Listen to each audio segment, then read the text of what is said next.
sounds. Moonshine through the clouds, saddle up, 'cause there's no stopping me now.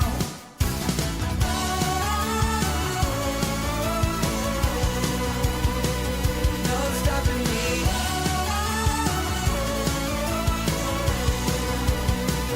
No stopping me.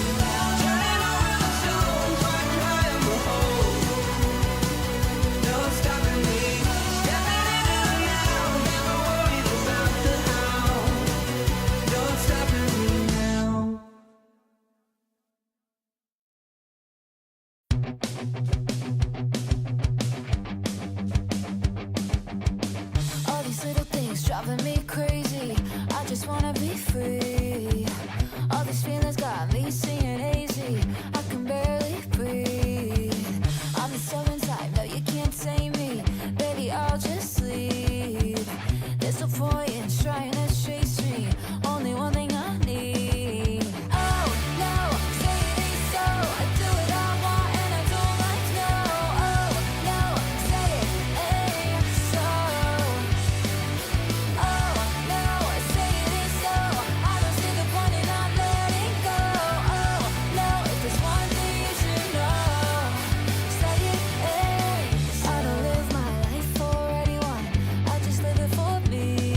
Welcome, welcome, welcome, ladies and gentlemen, to the AMD Presents Flipkart Back to College Cup Season 1, powered by Azrock, Acer, WD Black, and Portronic. It's going to be your boy, Aggressive here, back on the hot seat after a very long time. And it's going to be Ahana on my side to bring you all the action. Hey, it's Valorant. I'm back. You're back. And when we're both of us together, you know for a fact that a lot of good Valorant action is going to be in front of us. Absolutely. And today is going to be quite interesting, aggressive, because we're not only going to be seeing just Valorant, it's going to be coming in from the players who have not shown their faces on True. screen as much. It's going to be some newcomers, it's going to be some up and coming players, and that's something that brings in a lot of surprise element. I'm pretty excited to see what they bring to the table. Yeah, I'm really excited because underdogs are where the real game really lies, right? We already know what Yep. the good players can do. We already know what they're capable of. They've proven themselves time in and time out in all of the big tournaments that we have hosted in the past. But new players, the brand new newcomers, they haven't really been given that opportunity. And this cup is where they really need to start showcasing what they're really capable of. Possibly getting picked up by big orgs down the line. You never really know because a lot of hidden talent is there in India, but they just need to be found out. Here at EC, we're trying our hardest to try and pull those players. Absolutely. And not only that, I think when it comes to the newcomers, they themselves feel like they have a lot to prove to the audience, and that pushes them to their edges, and they just go ahead and perform to their utmost best when they're trying to deliver on any competition which is being streamed to begin with. And not only that, there's also a huge prize pool on the line, which we can discuss in a second. Yep. I'm really hoping to see which team is going to be the one to take the entire first place prize pool of 25,000 INR for themselves, with the second place having a 15,000 INR cut. The prize pool, yeah, very much sizable, but what they're here for truly is the experience that they can gain. Don't forget, I need to keep on reiterating this, that this tournament is pretty much meant for those up and coming teams to really showcase what they're capable of. The experience that they gain here down the line when we're hosting even more larger tournaments, that's where it's really going to start to pay off. And now that they've gotten that first taste, that first initial bite of victory, or even the initial bite of a tournament, it's going to help bring themselves forward even more. But as we are jumping on down over into the format, let's talk about what the journey is of this tournament has been. Nana, you can walk us right through. Yep, we had open qualifiers from 11th to 14th of May, but now the teams are going to be entering into a double elimination round where we have 8 teams available who are going to be playing this, who have made themselves qualified to the stage, and they all get one extra lifeline compared to what they were playing before. But that's just it, just one extra, which is a double edged sword. Would you like to describe how? Yeah, just think about it in this way. Whenever you're on that upper bracket run, you're very confident and you already know that, hey, we have a little bit of a safety net. So even if we do make mistakes in our gameplay, even if we do lose a series, we still have that lower bracket run to give us a tiny bit of headway. But once you reach that lower bracket, that's when the reality starts to really take hold of you. Like, hey, if we lose here, there's no more going back. We're directly out of this tournament. And that's where the real dilemma starts to show up. That the teams that have made it through the upper brackets, they don't really have to play as many games, right? That's the perk of being at the upper bracket run. You have to play less games compared to the players that are on the lower bracket run as you're heading on over to the grand finals, and the players that have gone through the lower bracket have a tendency of winning out overall against the upper bracket teams, considering the amount of games that they have played. So as we are jumping on down over into the schedule to just talk about which teams are going to be on our forefront today, I'm really hoping to see how the lower bracket is going to shape up, because in past tournaments that we have seen and even in big international events, the teams that go through the lower brackets have a higher percentage of winning compared to the teams that are on the upper bracket. That's true, and that's the reason we say it's a very risky, overall format. When you go ahead in a double elimination format, it does put you on the edge completely all through the time. Whether you're in the upper bracket or lower, you have quite a lot to prove. And the first game for the day, where the teams are going to be fighting for that spot on the upper bracket, is going to be between WT Esports and AR Juniors. DUPG versus AR again. we don't really have a lot of information when it comes down to these rookie level teams. But what we do know is if they're able to make it through the qualifiers, they deserve to be here when it comes down to the playoffs as too, right? Both of these teams, they have players that have proven themselves through from a multiple other squads. So I'm really excited to see what both of these teams have in store for us. Absolutely, absolutely. I feel like I've seen DUPG Esports play before once, but I'm not completely sure when and where, so I wouldn't go ahead and make any claims of what exactly their playstyle is.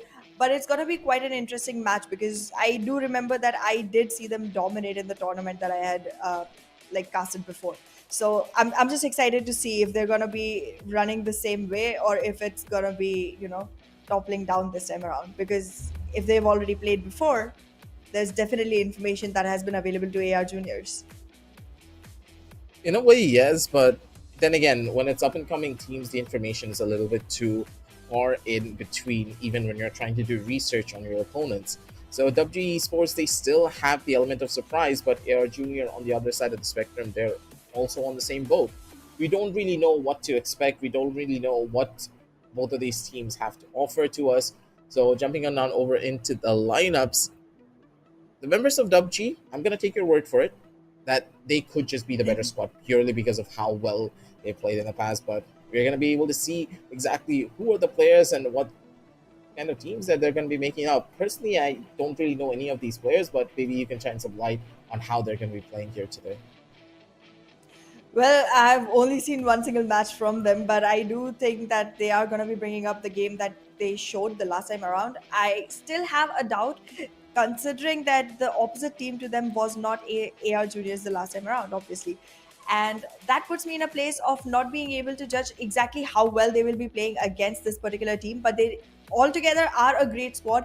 And I do have quite a lot of expectations from A Star and Batman in this spot. So let's see how that unfolds for them. Jumping on down to the lineup coming in from AR, I I'm kind of interested to see what kind of strategies both of these teams are going to be utilizing as well. Whenever a team is brand new, whenever we have not really heard of them, the main thing that really surprises me is a lot of squads stray away from the meta compositions and pick something a little Yep. bit more that they feel is comfortable for their entire team. Possibilities of a Viper being swapped out for another controller, maybe a Brimstone and an Omen. Some teams, sorry, are really starting to pick up on that. Harbor is also quite a decent option. Clove now also being inside of the game and also being enabled in competitive levels of play can really swap out and fill in the role that the Viper could not really fill in, being that secondary entry that we witnessed from Chamber when he was introduced first in his overpowered state. There's a lot of different True. compositions that you can now play for, especially with Viper not being in the same playing field as she used to be. But still, regardless, some maps such as Breeze and Icewalk still require you to have that Viper on the team. And if you're not going to run a Viper, having that Harbor with a second controller just is pretty much a necessity. Teams now, they need to be a lot more creative in the way that they utilize composition. So hopefully, we're going to be able to see that coming out from both of these squads. Hopefully, because again, when it comes to the newer teams, as you mentioned, they do stray away from the meta, and that's where you get to see more and more creativity and more adaptability as well, because they're playing against teams who don't already have their cards put down on the table. So I want to see how quickly they adjust and how quickly they're going to be able to, cope up with whatever problems they're facing in the game, and that's where the real test of time will happen.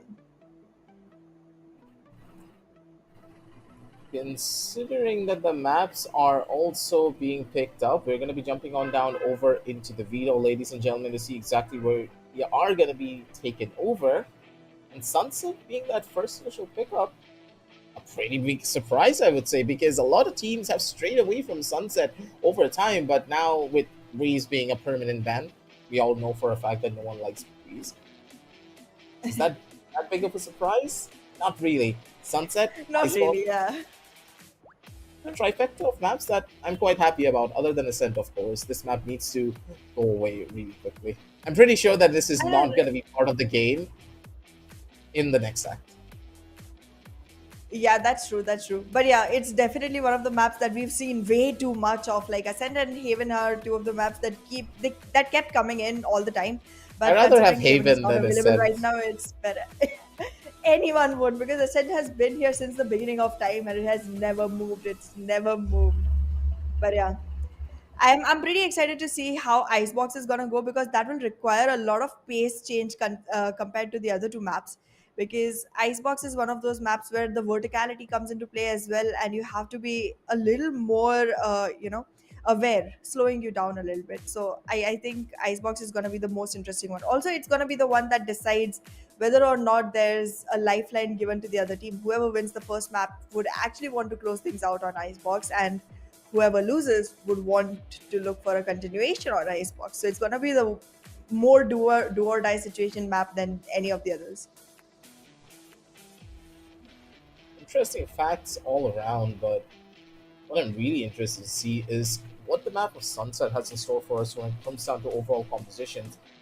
The map of Sunset really has a duality where some teams start to pick up on that double initiator based composition. Some teams prefer to go for more of a double controller setup. Double sentinel is also there as a possibility if you're starting up on the defensive side and you want to get that strong head start lead. Cypher, now being a little bit weaker than what he used to be, doesn't have a strong chokehold as per usual as he did before on the B side.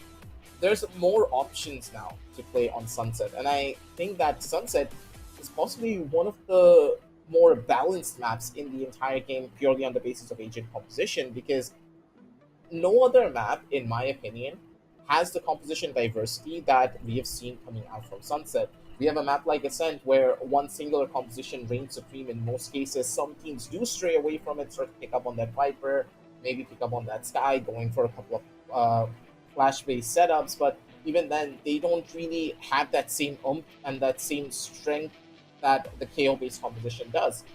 Even on Breeze, you need to have that Viper, you need to have that KO in some instances, and a Sova is pretty much a must. But here on Sunset, if you have that reach, yeah, it's a good pickup. If you have a Gecko on your team, that's also pretty strong. Sova, very powerful because of the existence of Cypher on that B side. You need something to break those shot guards.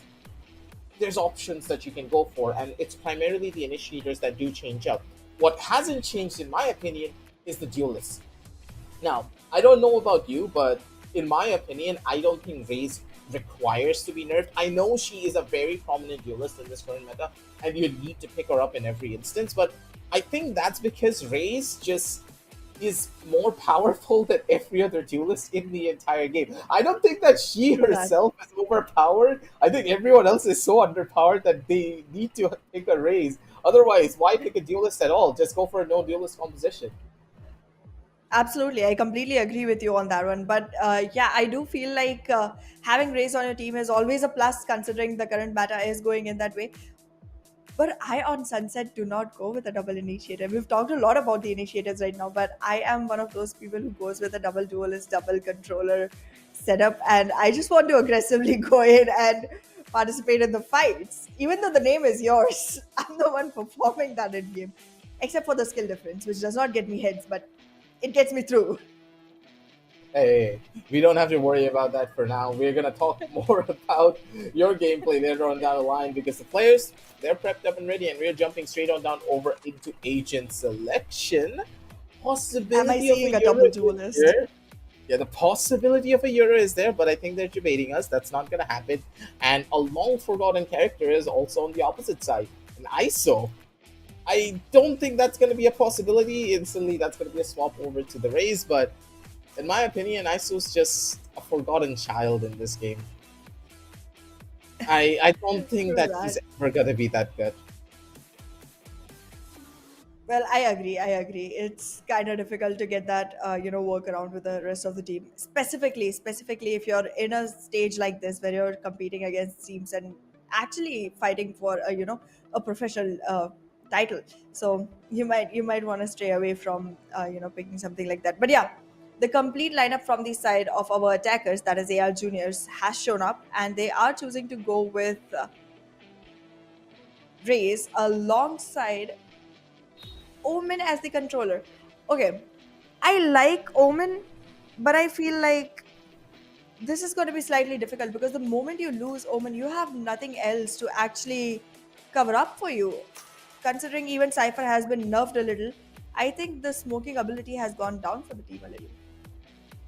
To the slightest of degrees, but I think Omen just allows you to have that versatility in your arsenal, especially with That's that true. paranoia, plus with the way that the shrouded step works, you can utilize those teleports to get into very varied positions that your opponents can't really reach, especially when you're talking about the A side and on the B side. There's a lot of high grounds that the Omen can reach and create power angles that is very difficult for the attackers. And even when you're on the attacking side, you can also create powerful positions that the defenders can't really clear you out of. The amount of playmaking potential that Omen has on this particular map makes him a must have in some instances. And if you pair it up with a Sage as well, in some cases, as we have seen coming out from Paper Reds on international level tournaments, you can create certain angles that no other character can get to. Before, yeah, you had a Jet in your arsenal, you had the double updrafts, we could get into very unconventional positions, but now no other agent other than Omen can do this just through the usage of one ability. So his strength lies in the creativity of the player. And hopefully both of these squads that they have picked up this Omen can really utilize this character to its fullest potential, because I have seen certain games on Sunset completely being dictated by how creative an Omen could be in the usage of their shrouded steps. Hmm. Well, I would definitely want to see how these teams are going to be bringing the Omen's gameplay out. But yeah, considering they have gone with a double initiator lineup for the side of AR Junior, I am expecting a much slower gameplay compared to what I'm used to of when it comes to Valorant, specifically on the earlier stages. But I think that also means that there's going to be even more room for that creativity to flourish, because the more time you have to actually think your moves before making them, the better you can execute on new and new styles round after round. And I think that versatility of gameplay through the rounds is gonna, go ahead and show us exactly who is the worthier team out of the two. Yep, I completely agree with you there. It's going to be a little bit more of a surprise in the way that the Reach and the Fade is going to be played. Fade, in my opinion, has not been as forgotten as a couple of the other initiators, because Yes. we've seen Sky be one of the primary sources of utility and the primary sources of initiator gameplay for every other map, such as Pine. He was also one of the primary pickups when we look at Breeze, when the new iteration of Breeze came out. And a lot of her strengths have just been taken away from her. Why would anyone now pick up a Sky when you have that option to take a Fade instead? Fade pretty much does the same thing as Sky. She has a pseudo flash that you can utilize to pop out through the utilization of her prowlers. She creates an extra entity on the map that the players need to shoot before they can even start to take a fight against you. The same thing that the Sky allows with a Trailblazer. Now, Sky not being able to recharge back her utility is one of the primary reasons why she has fallen out of favor. And in my opinion, if Sky was still, if Sky, sorry, still had the ability to get those flashes back over time, even if it was on a 60-second cooldown, let's say, there could have been a very good chance that she was still part of the meta. But the fact that she doesn't have that, slowly players have started realizing that Fade is much more of a better option. The fact that she can give you a lot of information through the usage of her Haunt, the Prowlers being an incredible tool to take space and also clear everything out, set up situations that your race can also use the pain shells to guarantee damage in comparison to just chucking it on hoping for the best. You have a lot more combo potential that you wouldn't really have if you didn't have a Fade on your team. And I do believe that the members of WG Esports, they're going to be feeling that pressure on their side, because they don't have that Fade, and that could just come to bite them in the back later on down the line. Exactly. And I mean, considering that Fade's ultimate also does not take a long time to actually come back online, and it's actually one of the ones that literally paralyzes you. You get no clues of where someone is coming from, and you give away all of your hints. It's pretty heartbreaking to be on the receiving side of a nightfall. But I think Fate being herself will be quite an exceptional addition for the side of AR Juniors. And again, seeing the way they have picked up their agents, I feel like they're gonna be able to show us quite a lot of new ways to deal with opponents on the map like Sunset. Because for now, I have seen quite a few ways, but I still expect something completely out of the box from the side of AR Juniors. Something out of the box could be on the cards, but at the same time, it could be on the opposite end as well. You never really know. But for now, ladies and gentlemen, we know that the delays are getting a little bit too long, but we're trying to fix up as many problems as we can for the players so that they can have a smooth experience and also bring you the best gameplay. And as we are waiting here, don't forget, there's a lot of really good sales coming in from our sponsors. Make sure to check out the link down below in the description if you want to get yourself a good deal on any of the products from our lovely sponsors. Let it be monitors, let it be RAM sticks, we all got you covered. All the links down below in the description. Yep. And well, that sale is gonna give you another chance to actually go ahead and grab the stuff that you require to get yourself in the next college tournaments and find yourselves being on the stage, sharing it with five of your best buddies. Hey, hopefully down the line, we are hoping to get a LAN up and running. So if you want to be part of that, if you want to have the best year possible to increase your chances to qualify, we got you covered. Links down below in the description. But coming on back towards the team, let's talk a little bit more about the second game for the day. It's gonna be Fire 5, and in my opinion, I'm Yes. a little bit more excited about the team that Fire 5 could be bringing on down to the table because, in my opinion, as I've seen in the past, Fire 5 is one of those squads that have proven themselves to be a force that could be reckoned with, but then again, they fall a little bit further back. Hmm. I am pretty interested to see how much fire they're going to be bringing to this table because, I mean, again, these are teams that I have not seen play before, but I would definitely want to see what they're bringing to the table. But yeah, I definitely expect to see a different map pick when it comes to those teams because, again, I am not suspecting a lot of Sunset. This was a surprise coming in the first game itself. And I am hoping for a different map in the next one when we open up. I really don't want to see Ascent, to be honest. As you mentioned, it's just been too long since we've been seeing that. Also, it's a very stale meta situation. You have the same five agents coming in every single time with the same kind of playstyle, same kind of strategies. So I really want to see something new and fresh this time around. But yeah, that fire is gonna have to wait a little bit. And until then, we're gonna be diving in for DUPG versus AR Juniors. Coming straight on down over and towards the game, ladies and gentlemen. Sorry for all of the delays, but the players, they're already ready and prepping for the first initial fight. It's gonna be A-Star, who did get the first initial kill. A one getter. Gets a free plant over towards the over towards the B side. And this, a little bit questionable in what the play was like towards the mid side. The defenders went in for a full-on rush! And the head has been spotted for one of the players. Omen taking a back seat, and with the push coming in towards Boba, it's absolute chaos all across the map. Players already dropping down over to a 2v2, and before we could even try to comprehend what was going on inside of the map, it's already down to a 1 versus 2 here, Anna. Exactly, and even though the start came in pretty well from the side of AR Juniors, it seems like DUPG Esports was able to go ahead and keep their heads high with the victory coming in for their side in this first round.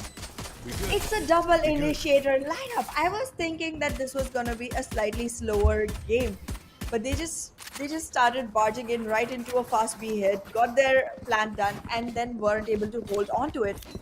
Hmm. I'm seeing the lack of the Sentinel utility here. I don't think it's a lack of the Sentinel utility. I think they're trying to brute force as many fights as they possibly can, Anna. With this double, with this double duelist setup. I was so surprised when I saw 5 players just trying to push out towards the mid side. They want heavy mid presence, and I completely admire that coming out from them. They understand that, hey, if their opponents are not able to take over mid, that instantly means that they're forced towards the main side, and when you're trying to play through a choke, it's difficult to try and even hold down a side properly. Makes sense. Well, this time around they do have the better weaponry, and that's why I don't see a lot of aggression coming in from the side of WT Esports, because they do realize that no matter what, in the end, their hands onto Spectres is gonna be giving them a better fighting opportunity even after the plant. However, they would want to avoid the plant overall. AR Juniors already in their way into Site A, which was Spike completely left planted. vacant, and a retake plan is coming in from the side of WG Esports. Do you think this is going to be possible? A retake is on the cards, and I like the way that the attackers are going in for disease is going to be able to shut down two at the bare minimum. Last Eric's player does find standing. one, but the defenders, they just have the better weapons, and this was such a smart call coming in from the members of WG2. They didn't want to risk anything here for this retake, and they only lost one gun in the process. This was a perfect round coming in from the members of WG, but ARJ, They demand a I fight. think they're going to be What are happy we with to this disobey? one. Considering they got the spike plan down, that's more than enough money and more than what they could have asked for overall, considering their positions. True that, true that. But I was expecting a little more economic damage for the side of WG Esports from the side of AR Juniors in this particular round. But well, they do have the opportunity to go ahead and fight off in this particular round, which is going to be a weaponry favored for the side of AR Juniors, while WG Esports are going to be playing on their bonus with multiple weapons which would not stand as good a chance against the vandals and phantoms coming in from the side of AR Juniors. A little bit of a pause taken to just try and get everyone back in towards the game without any problems, ladies and gentlemen. Again, we're very much sorry for all of the delays, but we want to make sure that the players have the best experience possible to bring you all the best gameplay that they can possibly produce. So, as we are going to be waiting, make sure to check out all of our lovely sponsors down below and take a look at all of their products, because there's a lot of very big sales happening down there. So, if you just want to check it out, you can also support us in the process. But for now,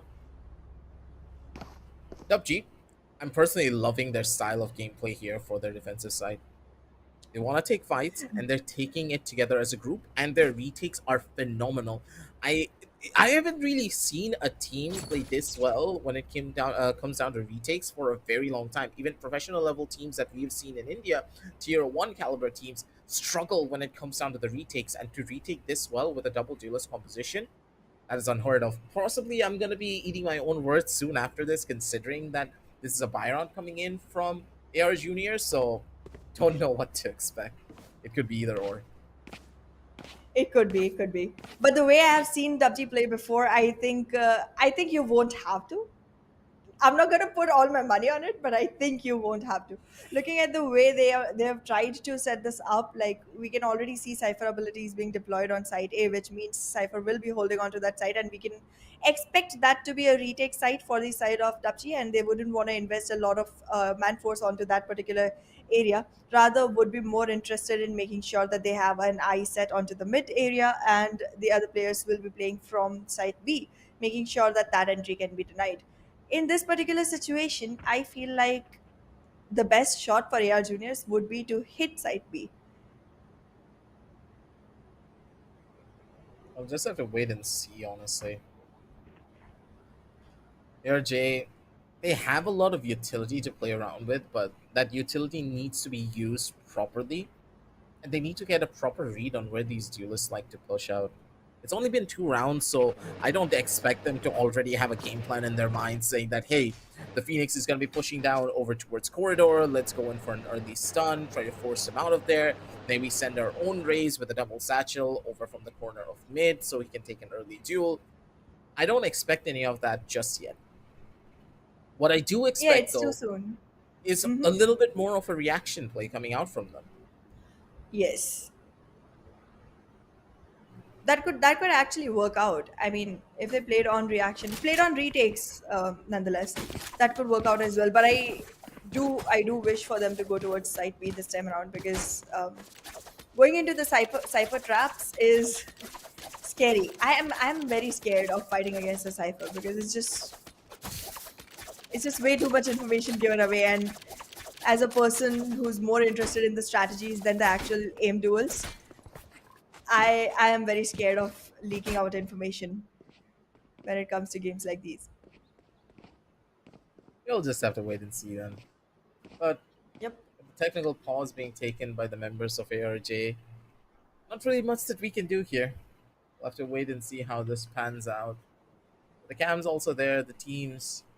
They're taking a little bit of a break, trying to understand what they really want to do for this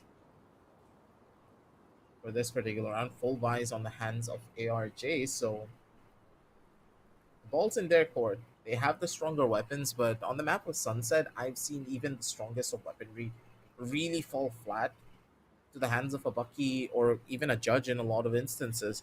The Judge not really as powerful as it used to be, and from what I have seen, a lot of players have shifted towards the Bucky. The Bucky now has a lot more of a higher chance to one-shot a player compared to the Judge. But even True then, that. True that. it's a difficult gun to utilize to its fullest.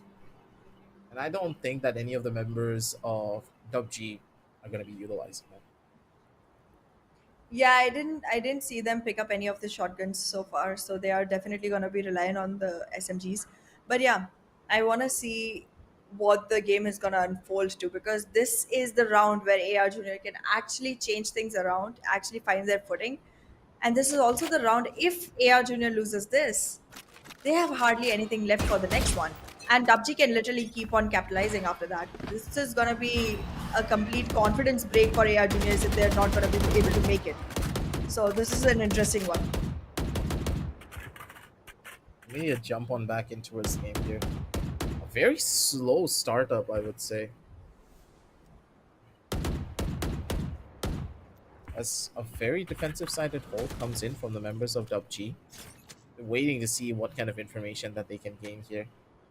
I have the spike. Going in for a couple of jiggles here, but a very dangerous one at that, considering how close he is to the wall.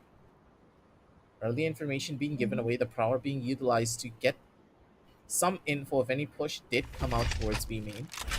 So the defenders, they don't really have a lot of information, and once again, you do see the members of DUPG, they prefer to play the A side on a full retake, the Cypher not opting to go in for any form of an aggressive play and purely holding on towards mid. But Oblong get Yep, and side B. Yeah, go on. There is going to be quite resistance coming in on side B from the side of the Esports. They have an idea that the push is going to be coming in here. Now that it's on the last 30 seconds, Omen very well utilizing the abilities, but not being able to survive for long. Ultimate's ready. These trades were just simultaneous. They ran in towards the side, and the players were just so ready to go in for these kind of trades. 10 seconds Sees left. over towards the back. Good amount of information of One where enemy Syrax remains. is going to be in the position, but the shots are so clean. Coming in from Syrax, the raise. Last player Single-handedly standing. turning the tides of this battle. NB, Careful he has the HP, and he has the better weapon for these type of fights. The Spectre coming in strong and coming in clutch because of the running gun potential that it has. A good hold and a good start. 3-0 as the members of DUPG played this round to perfection. It was quite a close one, quite a close one. One enemy remaining. Kyrex from the side of AR Juniors did magic by himself, had 3 frags for himself, and then came in Envy from the side of DUPG, just trying to surmount that number, went in for a 4 gig for himself. After that early pick of Hybrid, I thought that DUPG could not be finding that footing now, because it was a retake situation. They had to be able to go ahead and conceal the corners. But after the smoke's gone, I thought this was going to be difficult, but AR Juniors just could not hold it on. What is that lineup? Where does it land? It lands on the... What? Surprise, surprise. go. What? Questions to be Spike asked, down but the mid. Last player momentum standing. play coming in from the members of DUPG. Just look at these guys, so confident when it comes down to their mid pressure. They just ran out immediately with the fade on, landing on top of the wire. I didn't even know that was a hitbox. The more you know as a caster, I guess. I'm going to be using that in my future My games. ultimate's ready. The members of DUPG, they're showcasing certain strategies that would make absolutely no sense. Well, that's where you find the magic happen. Kyrex was trying to have a frag earlier on Hybrid, but that didn't work out, and that's where everything started falling. After that, it was just a cycle of a chain reaction. Just frags after frags from both the sides. DUPG yet again with another round on their boards. This is fantastic. This start is very good. I mean, the confidence is rising high for the set of DUPG Esports. Yeah, especially with NV2K leading charge. The man Yep. has no remorse on a Phoenix, mind you. This is something that we haven't seen in a very long time. The fact Reminds that me of Phoenix Jing. is having this much potential. Oh, yeah, true. Satchel out. Satchel out. He's one Phoenix, he can do magic. Yet again, going in with that Enemy down. abomination force from the side of NB. Does not stay for long, but he did the job. He got the entry that was required. Spike down A. Happened as well. Quick when it came down to the refrags, and it seems as though this is a constant story of both sides performing so beautifully. I know When exactly it comes where down to the you are. refrags, down Cage over to a trigger. 1 versus 2 disease in a very unfavorable position considering where the opponents are going to be heading over to. He does have the camera though over on the B side to get some early levels of information and also utilize the tripwire to completely nullify one portion of the map if he wants to. He has Spike information to planted. play around with. And with the tripwire not being broken, Ahana, that basically means that, hey, there's absolutely no one playing onto the side of market. He now has full control. True that. And considering that this is a 1v2 Cage situation, plus they have great economy, he is going to go in for the fights. Oh no. A capture from the side of Fade, and that's going to be the Broom Bomb.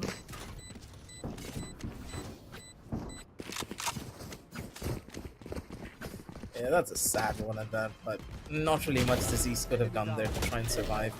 The fact that Hybrid died immediately meant that this was already over. That mid-fight pretty much dictated the pace of this entire roundup. 4-1. As DUPG, they still have ample amounts of money to play around with. Even if they want to here, they could just go for an They are operator fine. and place it in the hands of the Raze or even the Sova to play a little bit more aggro in their arsenal, but first initial pickup, it's going to be Batman instead, who's holding down the line. Early information gained by Vishax. They're still not going to be able to go in for that much of a push. True that, true that.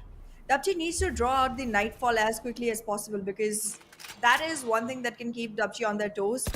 One of the ultimates that's going to be pretty hard to fight against. They do have HP advantage right now, but the numbers are not going to be in their favor.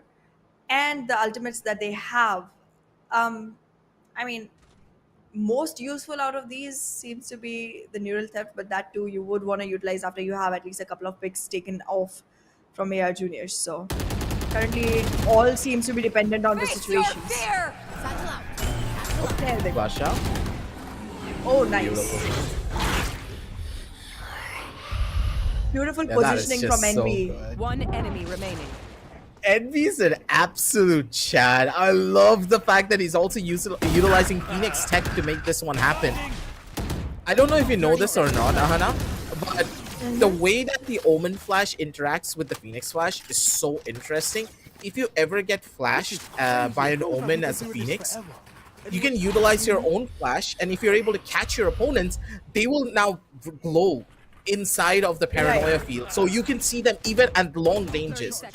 The fact that Envy is utilizing this tech to its fullest, I love to see that. That basically shows Absolutely. Asian mastery, and Envy, he's playing the Phoenix at a very high level.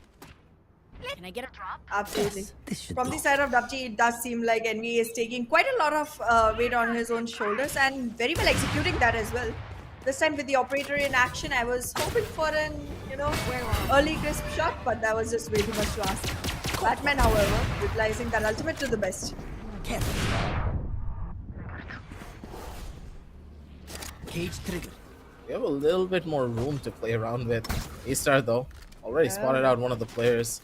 It's gonna give them options, but this is a dangerous fight for Unity. One enemy remaining. A What? rough one at the down but B. Disease, though, at the end of the day, did act as the bait, and Hybrid comes in from the sidelines to clean up house. 6-1, ladies and gentlemen. It's DUPG with a double duelist composition on the defensive side, mind you, Anna.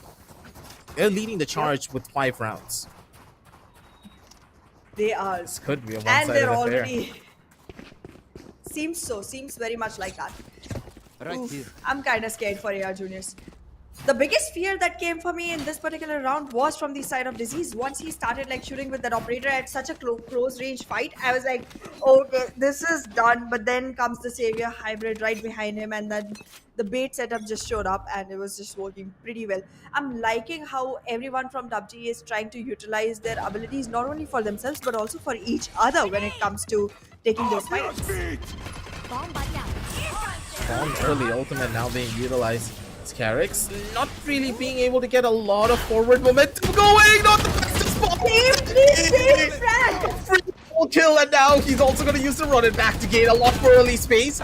Good utilization of the Molotov. He's going to be able to find so much value. Look at the amount of damage that he's able to do. Oh And he's going to be able to find his turn. Envy single-handedly from the side of Spike down Market B. just mows down his opponents. It's DUPG. Full control galore. And there's absolutely nothing that you can do to run away from the crosshairs of Envy and Batman. 7-1 as DUPG. They hold down the line strong.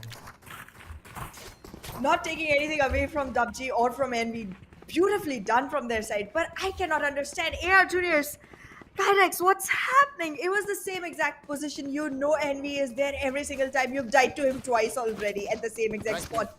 Why would you enter there without checking the back of the box? Oh goodness. That was a useful ultimate that could have gotten a lot of value. Plus, you had the satchels. You should have at least tried behind the box, right? In that position when you know Envy is there 90% of the times. Could have I created a think good it was space. just a big mistake. Yep. They bossed up the satchel, and that is really going to be the thing that hurts him. Natsudos come up and took out the operator player. Okay, never mind. B-side could be ripe for the picking. It's all up to Disease. If Disease dies here, this is going to be pretty bad. Goes white swing to try and go in for a survival play. Envy on the opposite side. He's still able to hold. Flash comes out. Does flash himself out a little bit here. Early information, and now he's going to be able to get to a forward position. Flash comes out from the side. A good ping, but Carrix is just going to be better when it comes down to the utilization of the Sheriff. Down to two last players for the side of ARG to maybe pull off a miracle here. Considering their HP, I do not believe that this is going to be a possibility. Carrix may be good for one more kill. A good shot. One enemy Maybe remaining. give them a little bit of an edge. A profit. This is going to be the Lord and Savior for all of it. Not today. Because A-Star, he had his phone number to call him up as DUPG. They take an 8-1 and a 7-round lead in their favor. Beautifully done from the side of DUPG. And yes, there comes the timeout from the side of AR Juniors. Right Very, Right here. expected timeout here. Hopefully, they will be able to break down the momentum from the side of DUPG because right now they just seem like an explosive team to have entered the tournament. It's just the confidence that they have is what's really surprising me, Hannah. The That's true. audacity to However- just keep on going it for swings Yeah. as a Phoenix. And a lot of players don't have that. Trust me when I say this. True that. But yeah, I mean, the one thing that scares me for them though is that a team which has that kind of confidence does not take very long to move into a Right here. place which is a little more than confidence. Wouldn't want to use the word though. So I mean, I hope they're able to hold their cool when they're marching forward in the tournament because the way they're playing is amazing. The way they're utilizing their abilities is completely fantastic.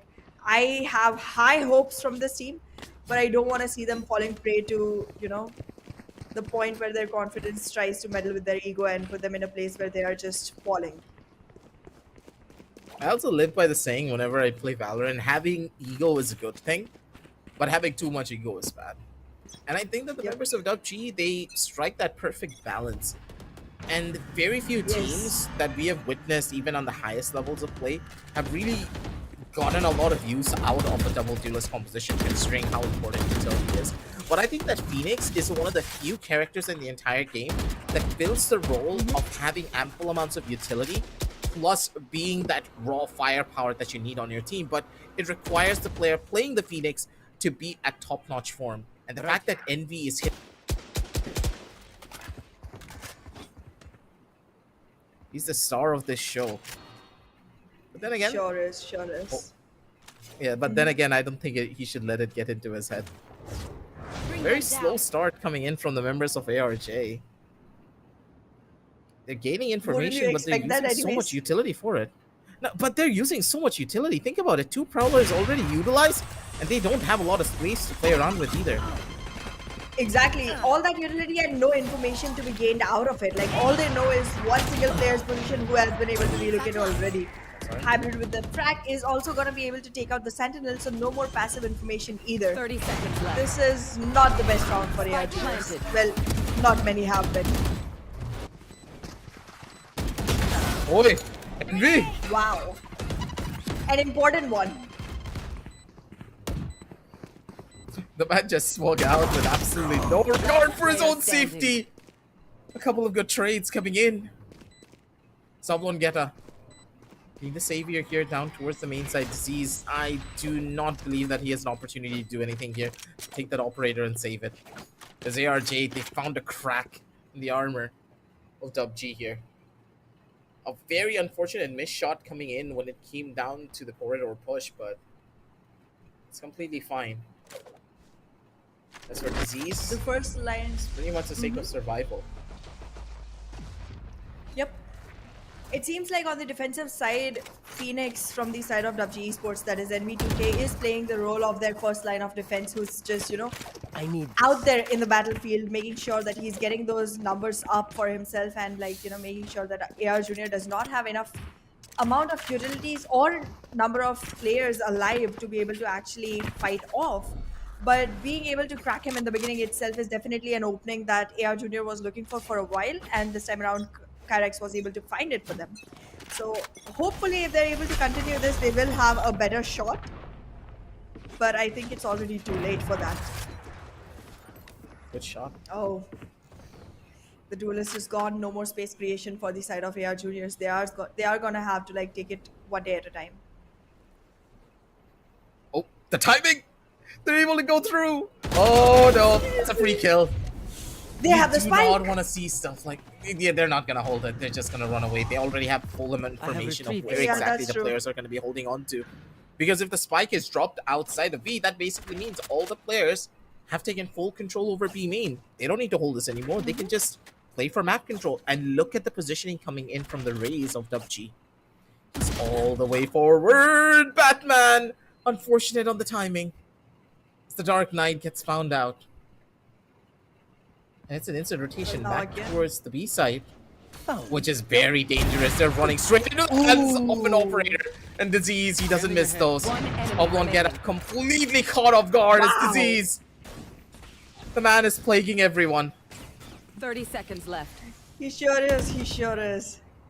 This is not going to be an easy shot for the side of AR Juniors. And I don't even think they should be taking this chance, to be honest, because cage trigger. just save. From my opinion, just save. Yee. Or don't. 10 seconds left. I don't think there is much I that don't- Natsu can do to try and survive this one. Exactly. No one alive around him. The power of friendship not really working. Wow. And Disease just gets a casual free kill in the process. Envy, envy, Last round envy. in the He's half. not gonna let anyone survive here. 9-2 as DUPG leading the charge of this entire game. As Vishak, as soon as he died, I knew this was over. You do not have a smoke up against an operator. And look at Disease on this op too. The man is in the zone. He is. He is.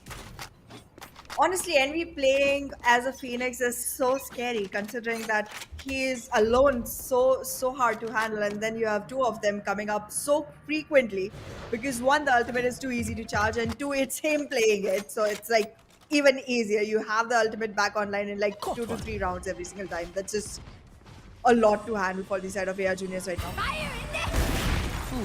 Yet again, Disease with the crisp slap on the face for Kyrax. Oh goodness.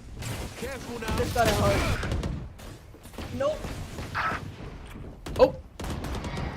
Beautiful work coming in from Prophet. He completely understood exactly where the run was being utilized, and then he store A very unfortunate miss coming out from his side. That's going to be huge because now players are just going to keep on dropping. The spike plan not in their favor. Batman does get a little bit of a consolation prize of his own, but regardless of it, they need to be pretty fast on the push out. It's going to be Oblong get away coming in with the Sheriff. Good for the first initial kill. The Nightfall getting a lot more information than they would have warranted for.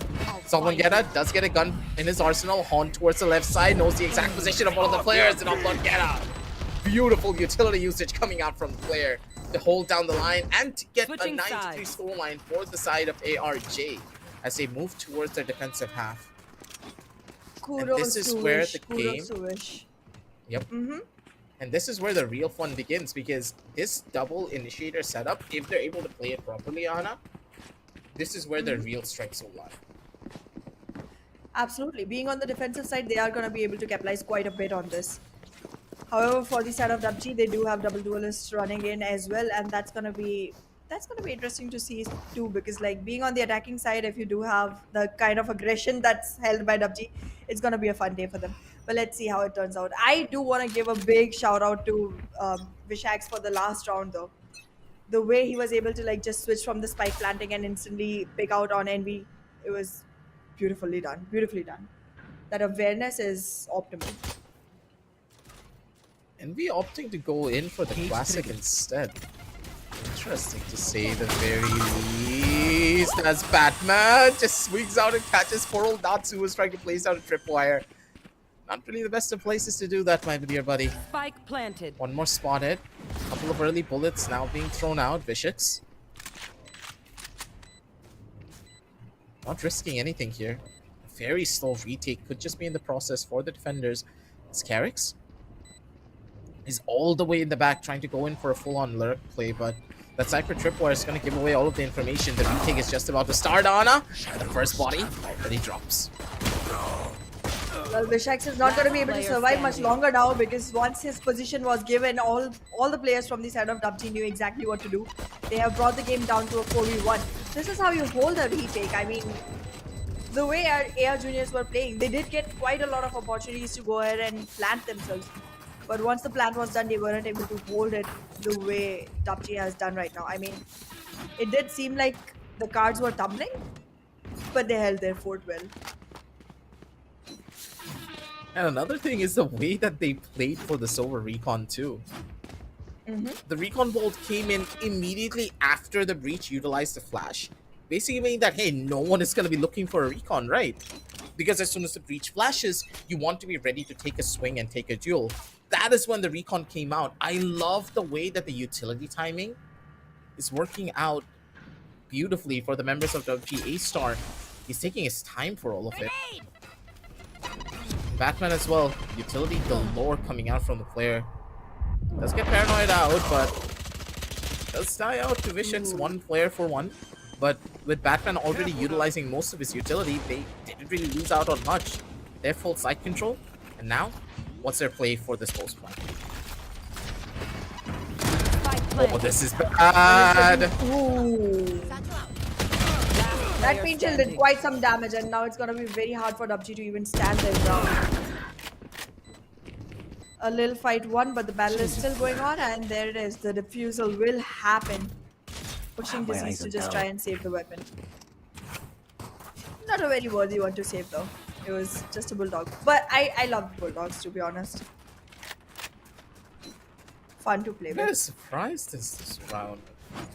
Anna, Yeah. I don't know why exactly anyone would want to plant on the staircase when you know that there's a breach on the opponent team.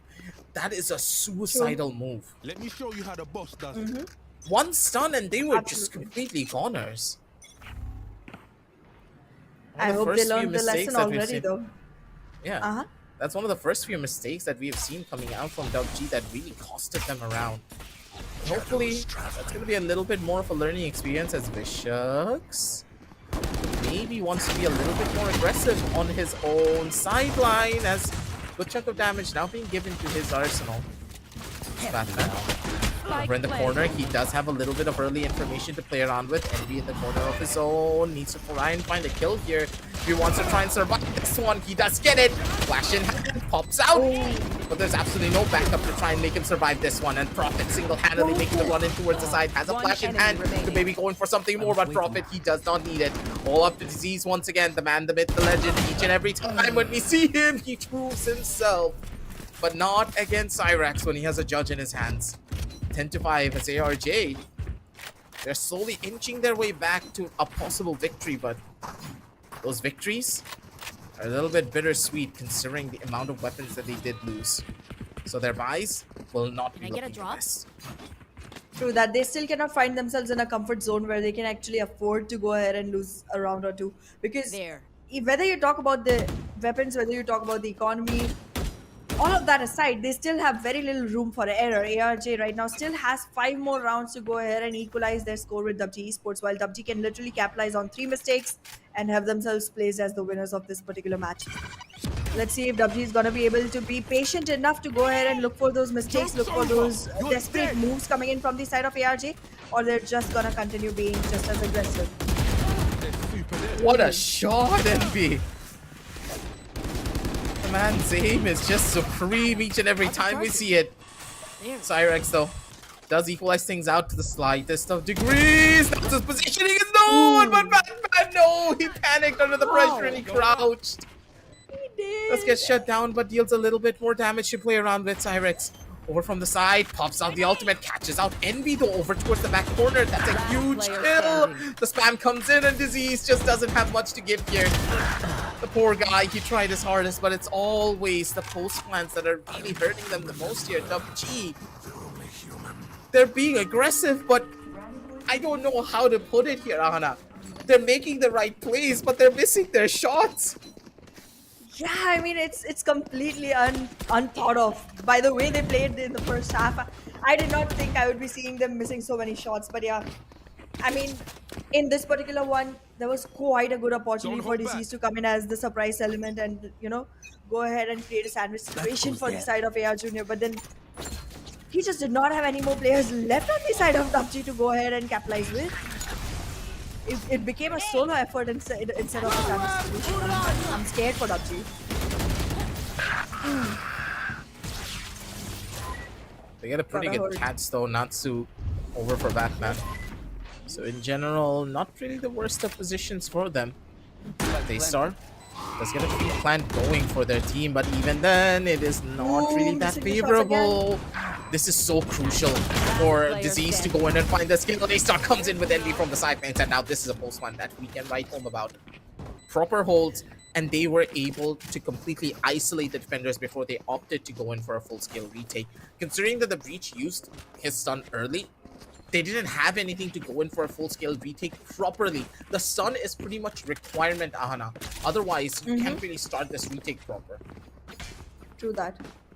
But yeah, I'm really wanting to see just a little bit of patience from the side of DUPG, to be honest, because like you saw the fight where Disease was fighting against Vishex. He literally found him completely looking in the opposite direction. Just had to be a little more patient before he made his shots. He had complete opportunity to walk out, but this Marshall is gonna be damaging for the side of DUPG.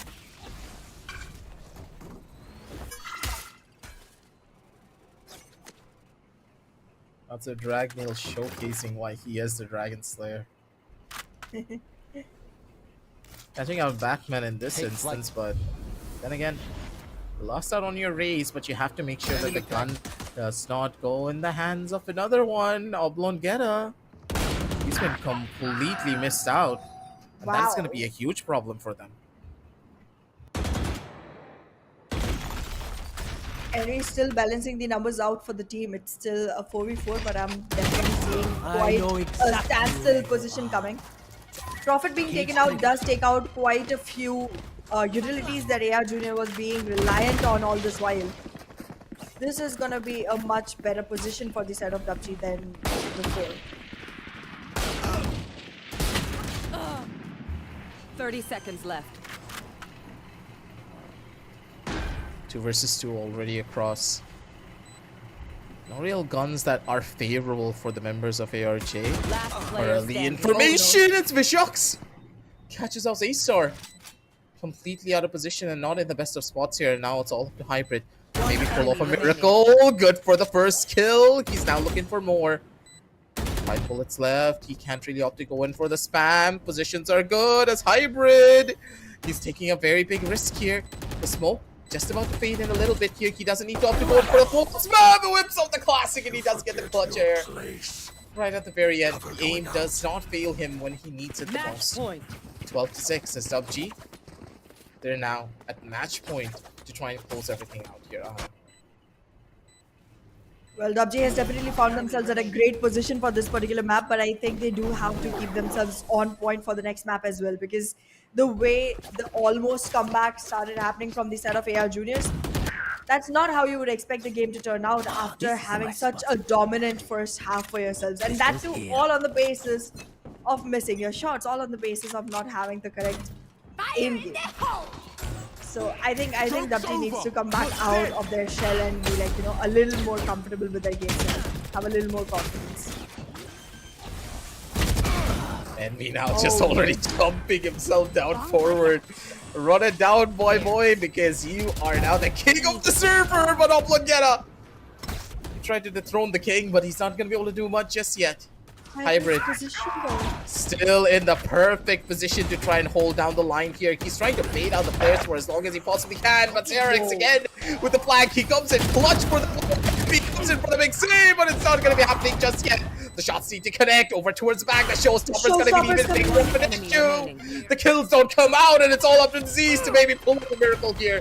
The paint shell forcing him down over into a corner. Again, behind the smoke, the poor man just cannot do more. Survival for the fittest, and it's going to be the members of ARJ who have proven themselves from this gauntlet of utility that they are the ones to win. 12-7 as they're still surviving, but the question is for how long? With 5 rounds differentiating from a possible overtime. Well, from what could have been literally the last round of the map, they have been able to bring themselves back into the game. So I'm hoping them to bring more to the table and just at least take us a little more closer to the end of this one. Ace starts the second round trying to gain as much information as he can from the beginning itself. And from the get-go, they do have their eyes set onto the fade. If they're going to be able to take that frag out, they should have an easier entry.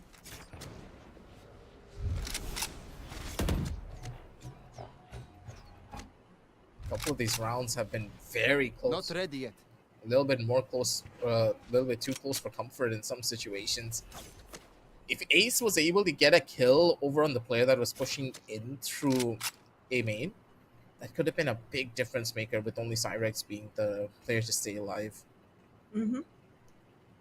But for now, Right here. you need to go in for the best possible opportunities. Early info, spots out the first official player. Already one being spotted as Vicious.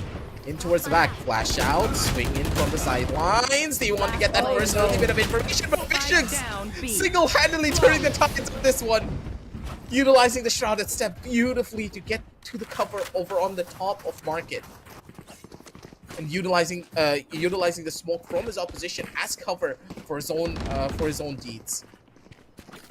A good defensive hold as a 12-8 scoreline. Still, the possibility of a victory is in the hands of ARJ if they play their cards properly here.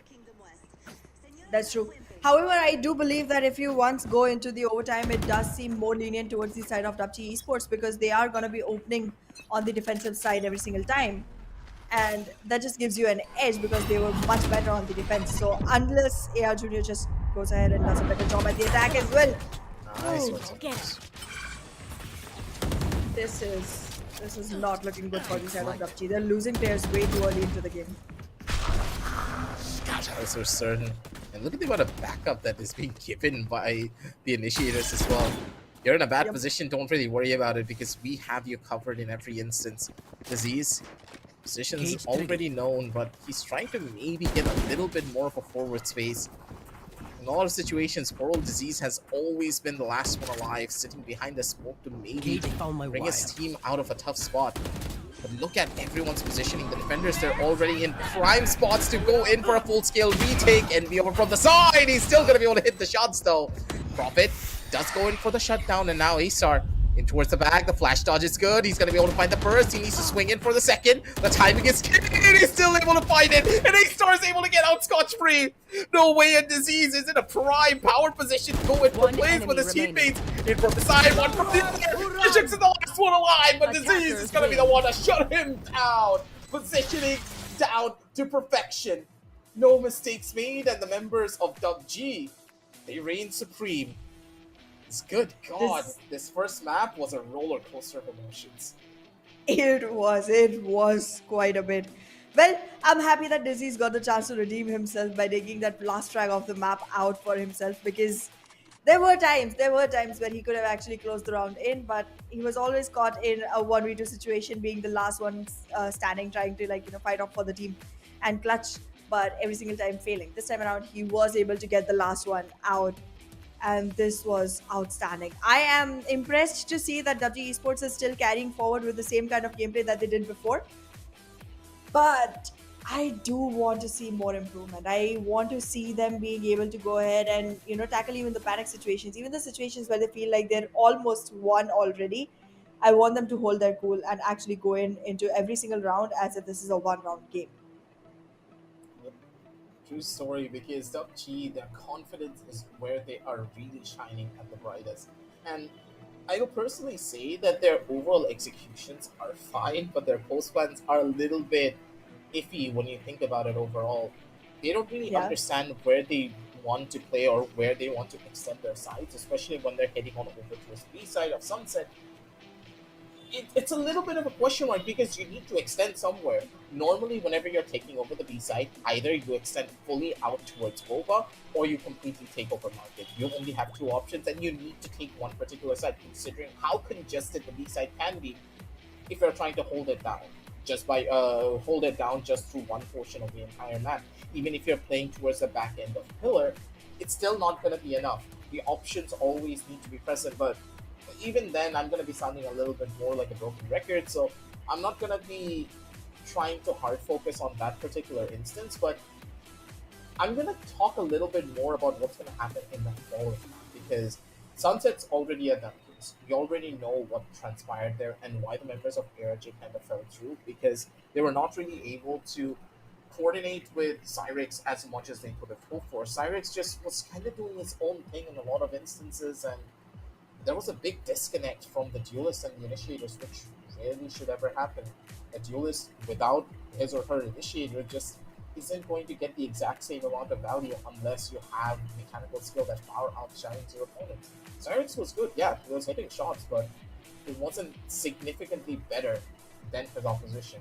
Then how do you try to tip that balance? You utilize your initiator utility that pretty much was being utilized for the other parts of the team, but the duelists didn't get any of it. Hopefully Exactly, that's and not going to be the case considering, in Icebox. yeah, hopefully, I did feel like the player on Breach, Prophet, should have gotten a little more opportunity to go ahead and take gunfights as well, because again, Breach is one of the pseudo duelist kind of initiators who can actually go ahead and take fights for himself. I did want to see a little more firepower coming in from him, and as you mentioned, I did want to see a lot of coordination between the initiators and the duelists from the side of AR Junior as well, because that could have led to a lot more room making and a lot of man count advantage that they could have created for themselves, specifically on the side when they were attacking, and that should have been the way to go for them. But I feel after the first 4 rounds, they already fell in a trap of being like too underconfident to actually go ahead and take those fights the right way.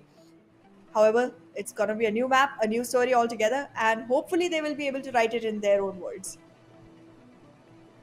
Hopefully, but I don't really know what to expect coming out from them after a map such as Sunset, because if you're not able to play Sunset to a good enough caliber utilizing utility, then you're not going to have the exact same level of proficiency when you play over, for example, Icebox is a map that really has evolved with time. And not in the Yes. sense of where the map and how it's played.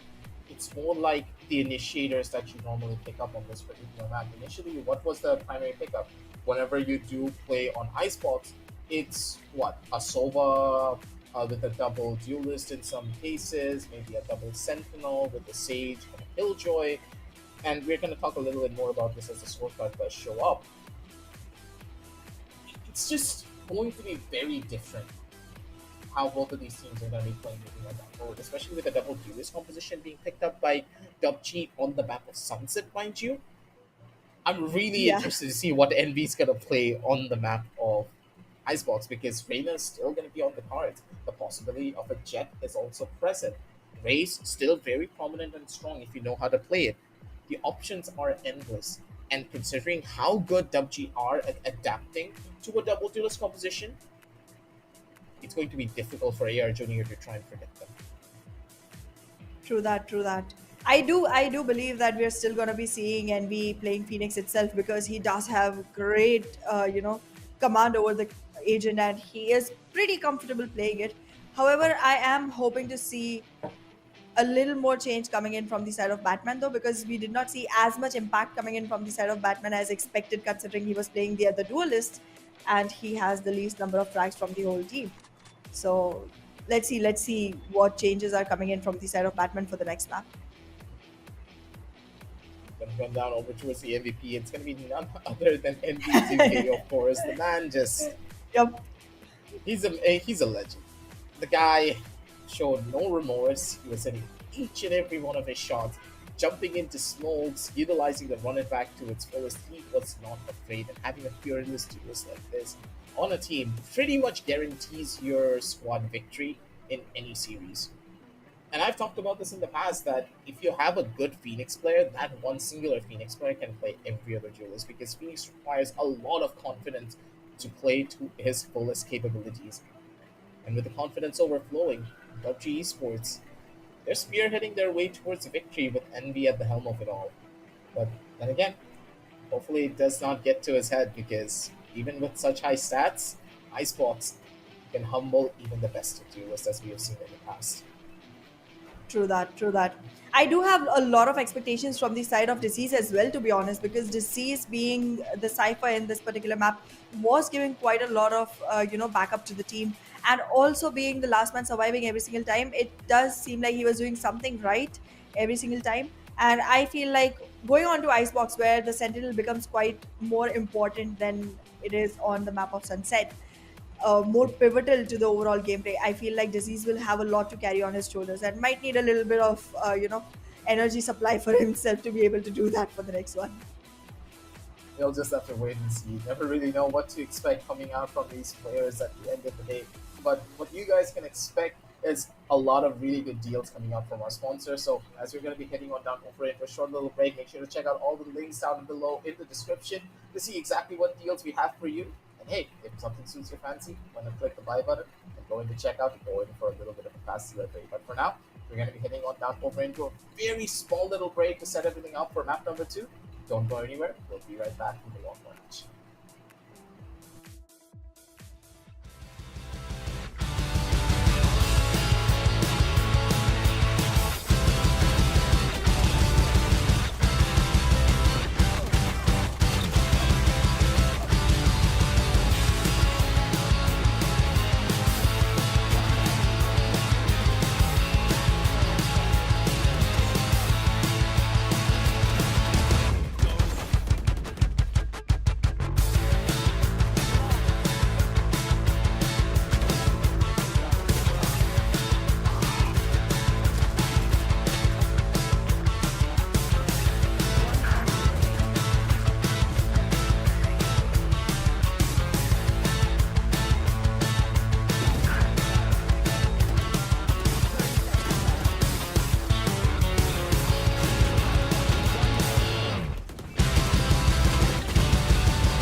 And we are back, ladies and gentlemen, with map number 2 of this extravaganza of the AMD Presents Flipkart Back to College Cup Season 1, powered by ASRock, Acer, W Black, and Portronics. It's going to be over aggressive back on the hot seat once more with Ahana on my side. And hey, map number 1, it was a little bit of a journey, a lot of up and down emotions, I would say, because goddamn, the members of DUPG really showcased to us exactly how strong a Phoenix can be in the hands of a master.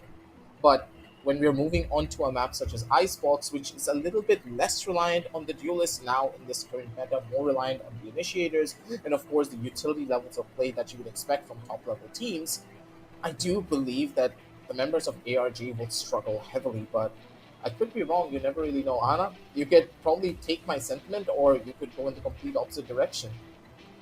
Well, I do believe that it's going to be a very fun game coming in from the side of DUPG Esports because, again, nothing taken away from AR Juniors. I They're doing do good, think that but I'm Anna's not having a little seeing bit of technical as difficulty coming out much. from her side.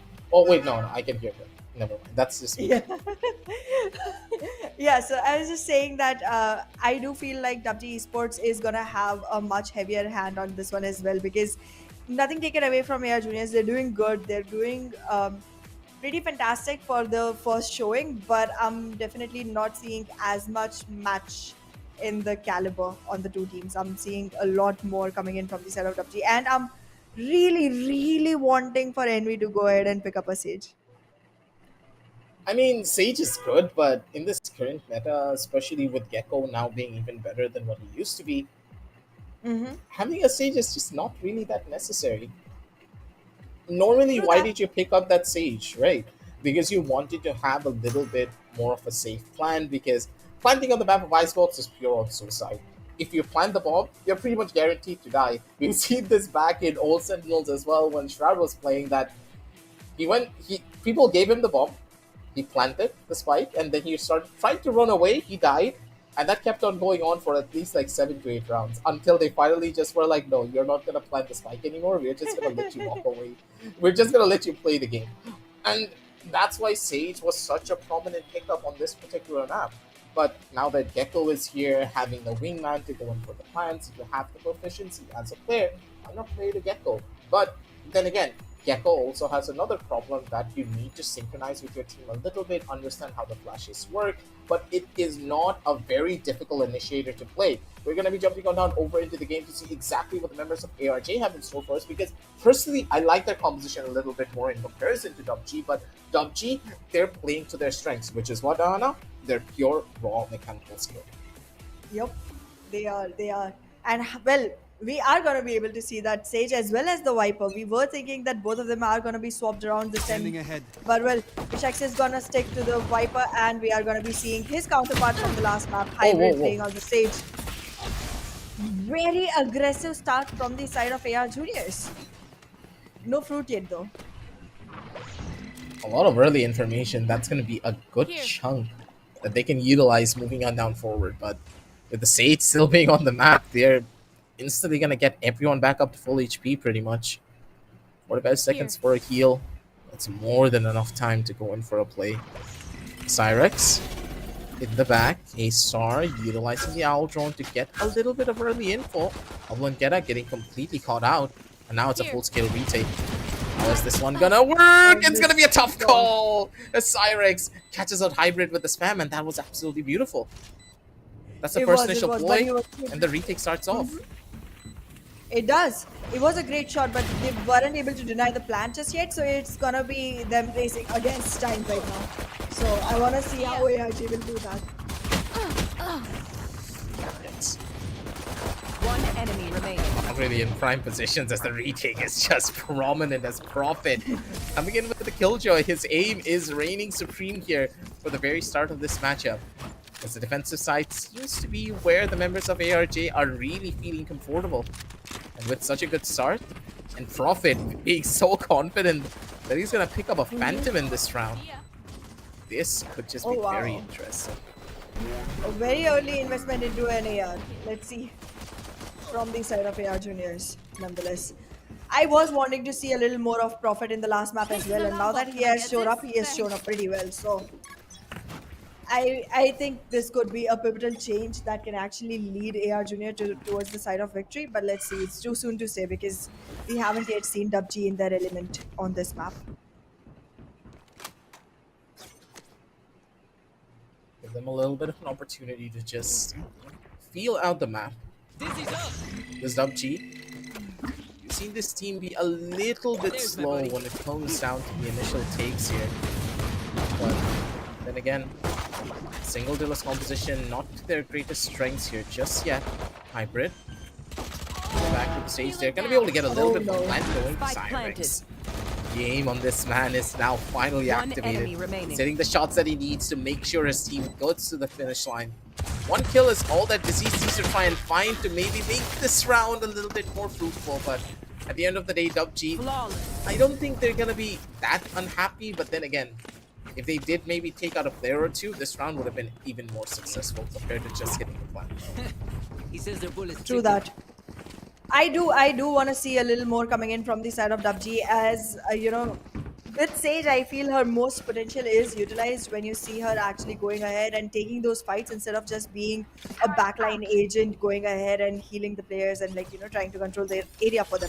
I want to see the use of the wall or barrier orb go ahead and give them multiple creative positions to take fights from and give them also a covering to back down into. So I mean the full potential of Sage is still to be explored, but I'm still not even seeing the jet potential being taken up as much from the side of NB either. So let's see what happens. I'm really hoping for things to change soon. Well, it's gonna be the anchor for this A side though. Very dangerous man to run into considering how well his aim worked during that test round. Still in towards the back, he's just waiting it out. No one has really cleared him just yet. Profit, good for one kill. Nicely done. His positioning's already known and he's stuck under a slow restart. He knows that the Prophet is in towards the back, but he can't opt to go in for the swing. The Viper wall is still not present here. He doesn't have the opportunity to try and maybe catch out Prophet. As long as he's still alive in this position, there's gonna be such a problem. Hybrid coming in strong with a double kill. Survives, and he's gonna put his team in the best possible position to try and get this round out. A-Star comes in from the sidelines over on the tusk side of the wall to go in for the last two kills, and a beautiful round indeed for the members of DUPG as they get themselves back in towards the game and get around and will stabilize their entire team. The adaptability from the side of DUPG, the quick adjustments coming in from their side are definitely impressive, and I want to see how far this can take them because, as expected, they were able to put their potential on Sage onto the boards. However, now what I want to see is for them to actually go ahead and utilize their Viper well as well, because yes, the first Oxen screen is coming in, it is giving them room. But I want to see more use of the other abilities as well. There can be a lot capitalization that can be done with the DK that comes in with the snake bite as well. I'm not seeing that come into play just yet. I'm hoping to very soon. It's all about the timing in this scenario. Zenvi. Opting to go in for a little bit more of a lurk up here. He wants early information. Sound already being given as Vishux. Still holding from the opposite end of yellow. Taking his time and he's taking it slow. He's waiting for information to be given by the attackers, but L'Oreal dies just yet. Scanning ahead. Holding for a full-on fake with the spike going towards the A side. This fake play could just work out. And I do believe that the members of ARG, they're kind of biting it with a lot of players now positioned towards mid, and the A side opting for a full-on retake. I mean, This could be I bad. find this slightly risky for the side of AR Juniors, to be honest, because when you go towards site A, you do have two entry points, but one of them is completely, just wait and watch kind of situation. Well, with that ultimate, they are going to be able to change some things around. A couple of frags here coming in for the side of Prophet, thanks to the Gecko, but it's come down to a 1v1. Kyrex. With that Oh, he's operator. playing it so Needs to find the smart. last I fight. love this from Yep. Disease. The guy is so smart. I love this. Disease, you're an absolute Chad. The man just playing mind games at this point. In towards the corners, 8 seconds left on the clock. He's gonna need to get off. 2-2 was Disease. Played that round to perfection.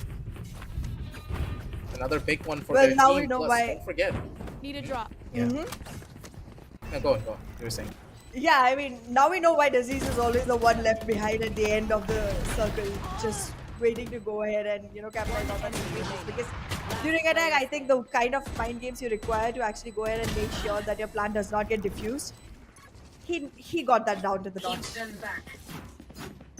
He does that perfectly.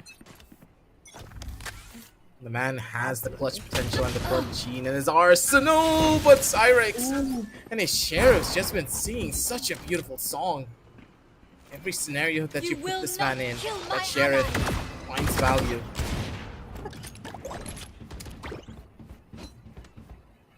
The Resurrection being utilized to pick up the Jet from the small mistakes that were made, but it's a good chunk of utility also being invested by the defenders. No information utility in hand, and weak weaponry, mind you, in the hands of the defenders. So they need to play a little bit more of a defensive setup and maybe double up with each other. There's a little bit of a slowdown. They can't opt to go in for this plan just yet. All the defenders now in prime spots to go in for a hole, but Disease, he's opening things up. Vicious now no longer in the fight. Cyrex again coming in strong with the Sheriff. He does find a second. Envy from that long range was still able to find Kyrex completely, and this has put a great spot for his side of W. Air Junior has no standing anymore. This was a very clean round for the side of W. They've literally lost just one single player, and that's gonna strengthen their economy as well going forward.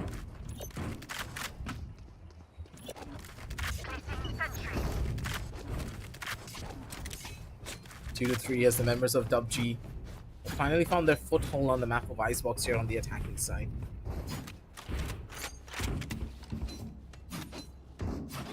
It took them a while, but here they are. It's still not very far away for the side of AR Juniors, so they can still climb back up. It's a one single round difference.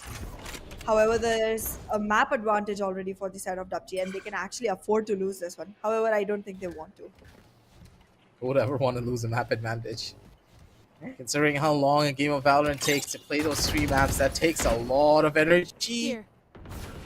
And also a lot of fortitude mentally. Batman, though, does find out Garrix, and that's 2 free kills coming in the hands of Batman. down The mid. Lurk is working out wonders for them, but Natsu and Prophet, just such a difference maker for their team.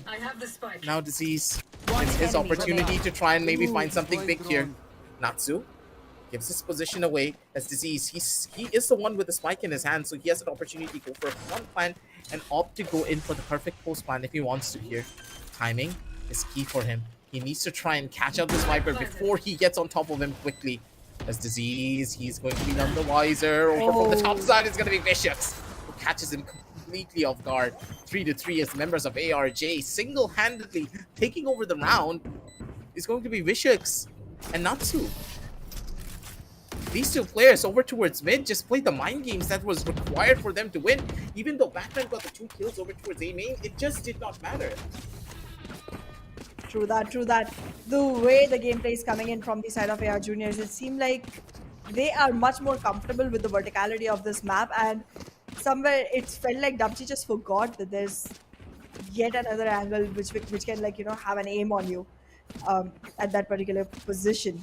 It does put them in a lot of trouble. It's again an equalized scoreline, and the confidence, the comfort that DUPG had found themselves in the last game, they're not gonna be able to hold on to that for long.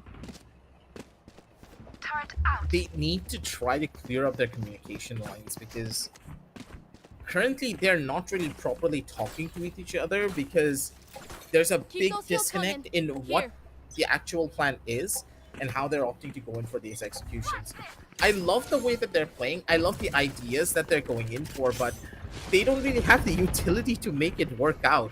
When you don't have the utility that is required for you to make these solo plays happen, to You set should up run. Envy, you need to make sure that you're at least there to back up your teammate and allow him to get refragged if the worst case scenario does come to pass. True that. The trades do have to ultimately be in the advantage for them to actually win this. This was a very cheap position for Sage, but well,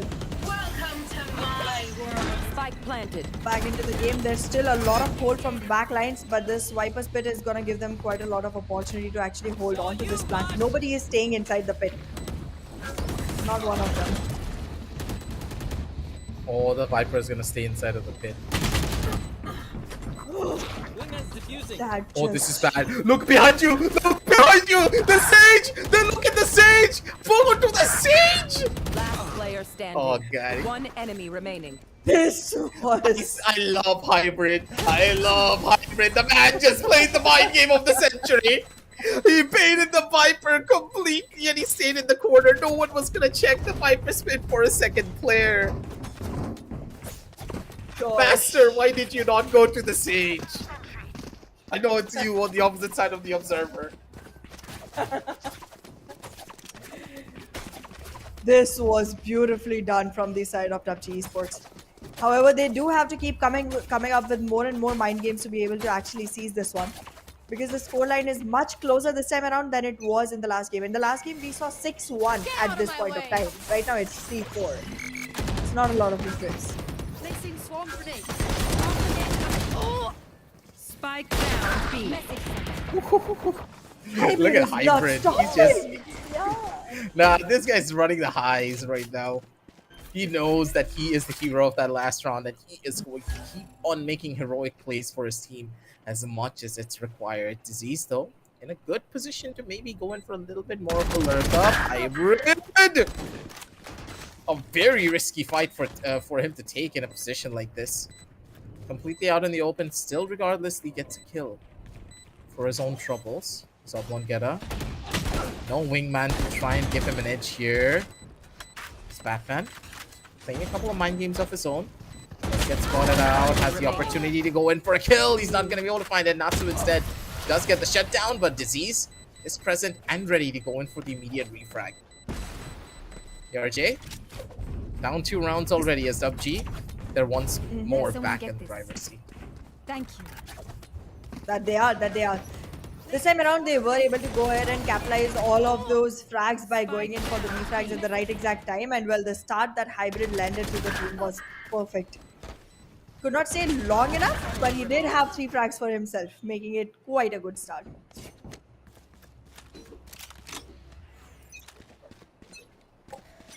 He's the shield and the sword. It's established now.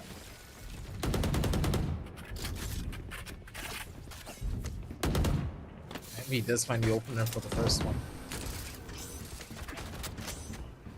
I won't get on the opposite side of this one though. Maybe he wants to go in for an early fight, but considering he does have the thrash, it'll be a very risky one to take. Not having the Viper on the defensive side to even go in for a hold here, it will be on pretty big difficulty as NV in a good position. Can opt to go in for a push if he wants to here. But Tyrex, look at how far up he's already gone. And this is an immediate run forward over towards the back end of the side, considering Batman's positioning.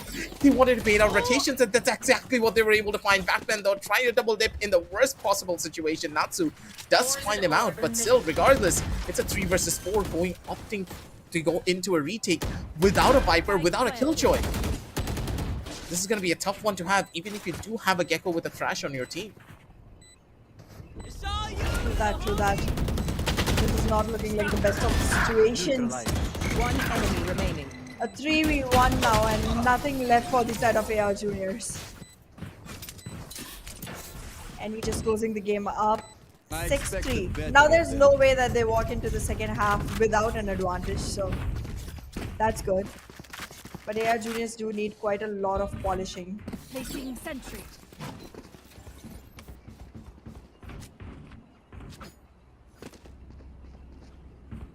Ronaldo, let's just give them the benefit of the doubt. Give them an opportunity to really showcase to us what they are really capable of. RJ, they've gotten a couple of really good rounds for their team, but I don't think it's gonna be enough to go in for a possible win here. NB for Natsu. Both of the Jets are now no longer on the map. But there's an opportunity to pick up another one. Batman, the 6-man, is able to get a kill, and Vicious, One enemy you know that remaining. Batman was in that position, and Deploying drone. Eastar He pushed a Sage Slorb, his own team Slorb, to go in for a kill. The disrespect being showcased by the members of DUPG. Give them a break here. This was completely outstanding the way this round went. There's also frags with the turret, nonetheless. One enemy remaining. I want to find out what is it that DUPG is made of. To be honest, they are doing quite an amazing job. The way they started, it felt like this was not going to be a comfortable, map for them. But then they adapted pretty quickly. They were able to bring up their A game back into the field, and they've been doing good ever since. 3-7 as the scoreline stands. We're into the 11th round, and that's just a couple more left for the first half. NB. NB. What is even happening right now? I swear to Goodness God, gracious. NB. This guy actually has balls of steel. Hybrid is another one. Disrespect all the time. Headshot. He's gonna be able to find a second. Beautiful kills coming out from the players. As now ARJ stuck in the worst possible position that they could have been in. NB over towards the top. He doesn't really find the kill, but his teammates are there to capitalize and make sure that his death does not go in vain. 3-8, the stub G. Last round before the switch. Some of these rounds are just Envy and Hybrid are literally playing beyond questionable. enemy lines, to be honest.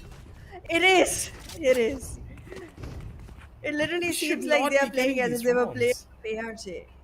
Absolutely.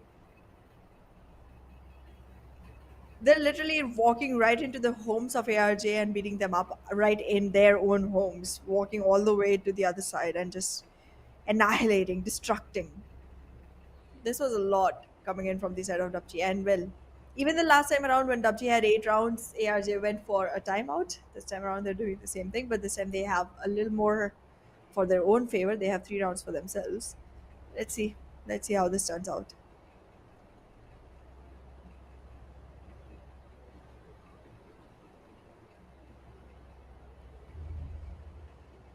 don't really know what to expect anymore coming in from the teams at this point. As anything that I would predict is possibly not going to come into fruition, because the way that the members of DUPG are playing, they're throwing caution into the wind. They don't really care how the play is going to happen as long as they understand that we have the better aim. We're going to be able to outfrag them no matter what happens. With that, True that. a little bit of a pause has been taken due to some technical difficulties, so as this momentum break could just be the tipping point for the members of ARJ, you can't really hope for more, because what we did see coming out from the scoreboard earlier on, that their economy is in a very bad spot. So they don't have proper buys to even put up a good fight. True that. It's gonna be a difficult run, but well, they have to see it through. They have to see all the way through. Hopefully, they're able to find themselves the comeback that they did the last time around. Because whenever there's a pause, you do see the momentum from the side of DUPG shatter a little. However, this one was not long enough, so you never know. Beautiful. And he's taken out right at the start of the game. And well, he's brought back to life as well. run. Every single time this has happened, there has been a resurrection coming in.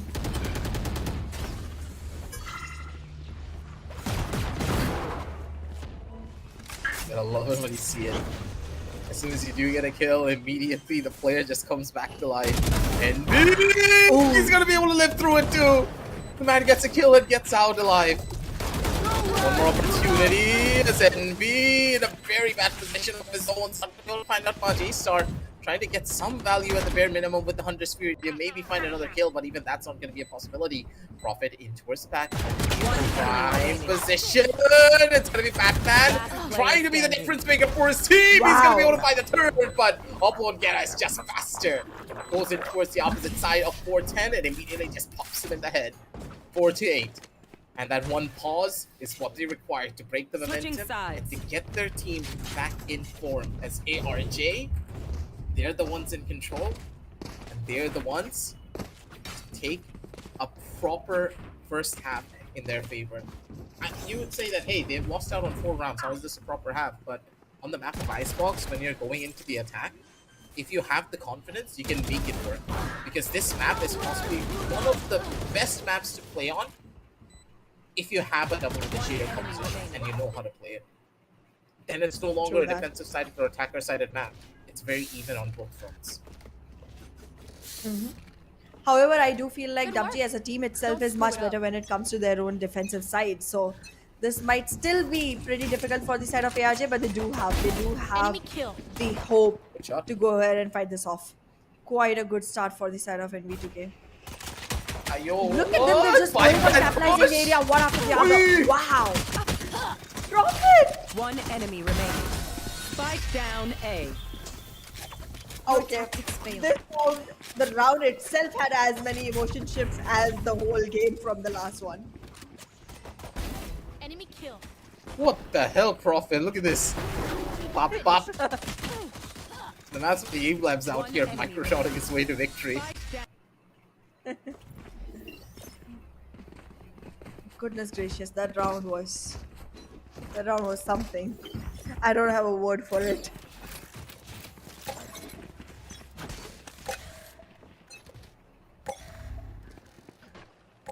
Beautiful in the way that they play as NV Wow. comes out with the outlaw. A free kill for him. This is why this gun is just so powerful. Being able to take down the turret and immediately go in for a second kill, that's a rarity that no other gun can do! This Oblongetta comes in with the classic and catches out A-Star with his pants down. You don't want to be in a position One like this, enemy and the remaining. Outlaw and the Marshal, both on the exact same side, big value regardless. And with that, the 10th round pretty much guaranteed, I would say, for the members of DUPG. Cyrex, he already gave away his footsteps. Position's already found, and now it's a cat and mouse chase of who gets him first. Maybe he gets a kill or two, or he could even opt to go in for a plant here. If he does find the plant, that's going to be huge value for his team. He does not require it. He's not required to go in for a kill. Through that. And there he goes, extra 300 credits for everyone, and that's about it. Hybrid will be able to close the deal off at that. But yeah, I mean, explosive start yet again. I was not expecting this kind of a weaponry lineup coming in from the side of DUPG. There's a Marshal and there is an Outlaw. They're just wanting to take long range fights. In the beginning itself, just shut everything down. In a rush, they seem. Another thing that I've also seen is the members of DUPG, they're playing a lot more better and a lot more controllably on the defensive side compared to their attack. Their attack takes some time to really ramp up and really start to take a hold of their opposition. But on the defensive end, their confidence really just starts to show. Cyrex, he's also trying to take that first duel, but not really in the best of Here. spirits, I would say. This Hybrid just catches him out with the Sheriff, takes him 145, and now he's just stuck on an island. How do you want to try and survive this one? Prophet, he does find a kill over towards backline, so that's a huge pick off towards the mid side. And with that, they have an opening. The B side possibly could be on their cards, but even then, with the Jet holding down the lines with an operator, I don't think you want to take that risk. Or is that an operator? Or oh no, that's an outlaw. There's a good chance he's gonna be able to find a kill with this one. Spike Might planted. might very well. He does have the right angles, but we still need to see DUPG trying to come in for the retake. They have lost the Killjoy, which makes it slightly difficult because the Killjoy utilities are pretty efficient when it comes to holding people off and trying to actually go for that diffusal. But right now, the abilities coming in from the side of AR Juniors are the ones that are going to keep everyone's hands off of One the enemy plant. remaining.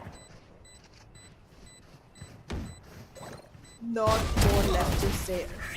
Ooh, nice try.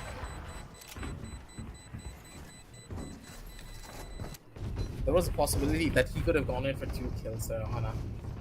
That easily could have turned the tides of this battle. DUPG getting a good chance of not really winning out on the round, but at the bare minimum dealing a little bit more economic damage before A-Star did bite the dust there. ERJ though, 5 rounds to their name. They still have a bit of an opportunity to make a comeback, but even then, it's going to be quite difficult to say the very least. Mm-hmm.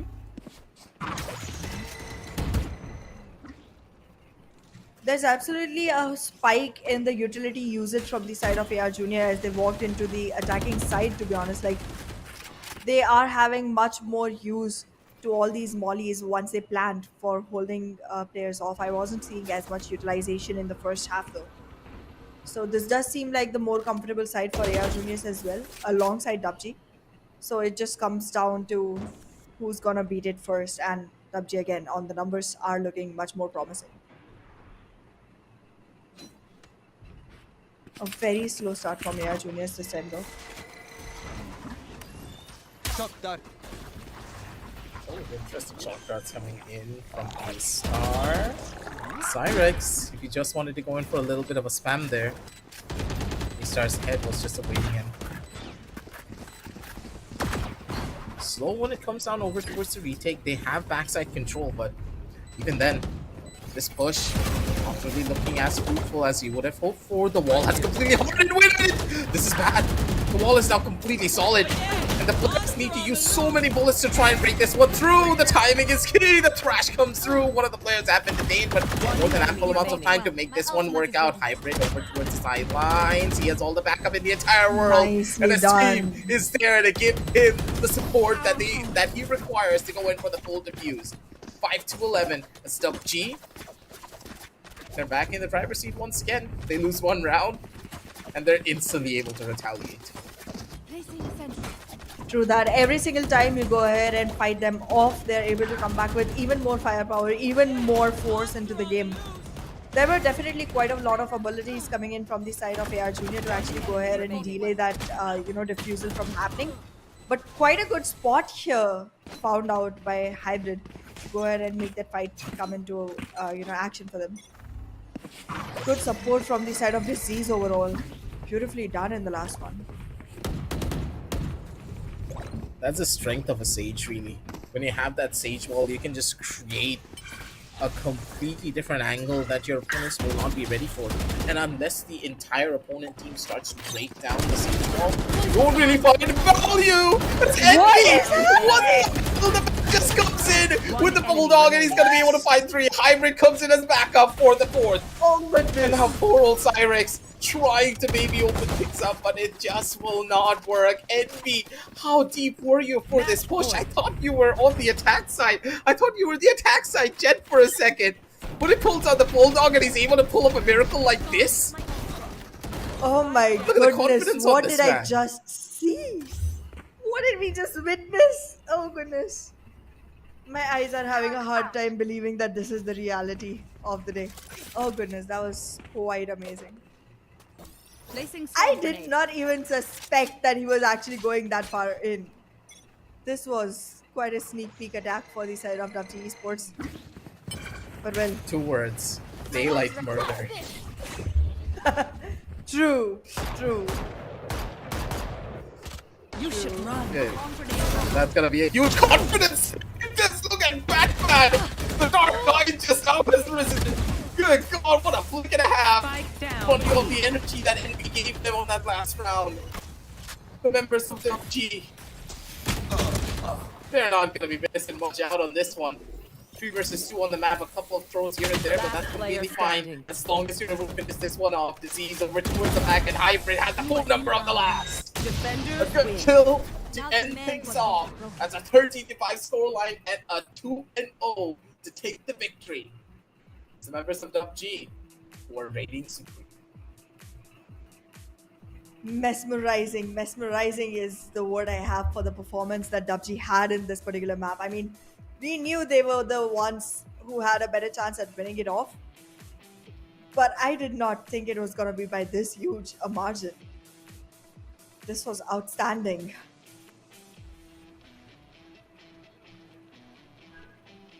A round of applause is in order for the members of DUPG, especially for the last 2 Absolutely. rounds. Batman hitting a shot like that mid-air straight on the face of the Jet that was dashing into him. complete control, cool, calm, and collected for the second one too. He could have gotten his third, but I do think that he just started to shake. Felt like it. And Yes, to felt like it. Yeah, and to have a team that can just back you up like that instantaneously, no questions asked, Mhm. that's a blessing to have indeed. And for the members of DUPG, if this is the gameplay that they're showcasing to us, I want to see something even more coming out from them moving on down the line. True that. I'm definitely looking at DUPG as one of the teams to watch for this particular tournament because the way they've been playing, it's fantastic. And this was just the first match on stream. Like, I cannot wait to see what the other teams have to bring to the table because this was completely outstanding the way the performance came in. Nowhere during the match could you actually go ahead and say that this is gameplay coming in from teams who do not have as much competitive experience as we see from the ones that we see in tier 1 tournaments. This was just completely annihilating performance coming in from the side of WG specifically, but there was good adaptation and good alterations coming in from the side of AR juniors as well, making them just as good a competition. I really hope that DUPG can really bring this level of energy moving on down the line in this upper bracket run of theirs, because they have showcased to us that they are one of the top dogs of this entire tournament, and they were not going up against a team that was a pushover. The members of ARJ, they had moments of brilliance, individual brilliance, I would say, rather than team brilliance, because of the disconnect that they were facing. And once again, I will say that Eric's just was playing his own little game on that jet, but his teammates were just not able to rally behind him like the members of WG were up around Envy. If Envy was performing well, you had Batman come on down onto the fray. You had players like A Star who was also performing beautifully, and then Disease just being that clutch master for the team, being pretty much the cornerstone that the team could rely on in all situations. It's a well-rounded squad, and to have a well-rounded squad like that in a tournament of this caliber basically guarantees you a top 2 finish, if not the number. Absolutely, and the way the overall gameplay showed up, it was just like watching a flower bloom, just a very violent flower after all, because it's an FPS game nonetheless. But yeah, it was beautiful the way the support was coming in from the side of Disease as well as Hybrid. I think this one, no matter who has the most number of frags on the board, I think Hybrid takes this one for me. He was definitely one of the pivotal points for the side of Team WG because the way he was showing up to the occasion every single round was just outstanding. His performance was completely mind blowing for me in this particular one. Even though, and we did try to take the limelight all for himself in the second last round, it was magic what he created in that moment. But I still don't want to take anything away from Hybrid for this one. Yep, not at all. Hybrid was he was the difference maker for the entire team, I would say. Yes. The man's creativity had no bounds. He baited Disease to the point of no return, Oh, but he yes. made sure that bait worked. The guy was chilling in the corner, and I was like, Master, please, please, move the camera to Hybrid. He's just hiding in the corner. And no one noticed it. Even our observer was confused. He was like, oh, he's just sitting there. He's probably dead, right? No one checked it. He was just able to find free real estate. He got all 4 of the kills. And mind you, Anna, when you're in a high pressure situation like this, you start to miss a lot of your shots because you know that your entire team Yes. is not relying on you, considering the bait that you just did. But the fact that Hybrid was able to pull it off, it turned into the best play that could have been possibly had an entire match. Absolutely, and the amount of capitalization he had on that bait, like you lose a player, but you lose it for 4 that you take in exchange. It's absolutely great math for the side of WG Esports. I mean, the way Hybrid showed up was perfect, and I mean, not only that round, there was one move in which Hybrid was just able to go ahead and create that wall at the right exact time to save his own teammate, as well as make sure that he's standing at the right exact position behind it to go ahead and pick a frag onto the killjoy from the other side. It was beautifully done. Multiple rounds, one after the other. There's just pure brilliance coming up from the side of Hybrid round after round, and it was just marvelous to watch. It was a treat to the eyes. But hopefully, we're going to be able to see a lot more of that coming out from this team moving on down the line. But For the members of ARG, don't feel scoffed because you still have a lower bracket now. You have that opportunity to prove yourself. Just try to play with your duelist a little bit more and create proper conjunction with one another. You're spending a little bit too much time trying to make your own game happen that you're kind of forgetting that I have two initiators on my team that I can truly utilize to make my plays happen. Why not ask for the utility? Why not try to communicate that, hey, I'm going to be making this push here. I want you to throw my utility at this position, or maybe give me a drone, give me a recon bolt, give me a flash, give me a wingman, anything. You just need to talk it through, especially when you have a Gecko on your team. That is an extra player that can give you pretty much infinite number of flashes and also act as a body that you can utilize to make your side entries easier. A lot of teams have now opted to now not even play the Sova anymore because of how strong Gecko is at gathering information and also being able to go in for the spike plants. KO now being a lot more stronger on the map of Icebox because with just 1 0 point, he can gain all the information that the Sova did previously. You don't need that recon bolt anymore, considering how much the meta has shifted over time and how good players have gotten. Now, Yep. let's talk a little bit more about the upcoming map as the upcoming game. Sorry, as our scorecards are gonna get ready. It's gonna be 5-5 match, and I do believe that I've been hyping up the squad quite a bit, but I think that the more I hype up a squad, the more I believe that it could just go in the opposite direction without my knowledge. Well, I was thinking the same thing before the last match started, but it did roll in the favor of DUPG as expected. So I think it's gonna be the same story for you. But we'll find out if Lovetails has a lot to give to this performance and a lot to fight for as well. Jumping it down over into the scorecard, ladies and gentlemen, to just get a little bit more of an overview on the map of Icebox. We have talked about this quite a bit, and I think we have beaten the dead horse quite a lot of how good the members of WG Esports are. We're not going to talk about them. I'm going to be highlighting the members of AR Junior a little bit more. Prophet was phenomenal. His aim was god tier from the very beginning up till the very end of the map of Icebox. What really was my main issue was the dynamic synergy from Natsu, Obongera, and Zeros.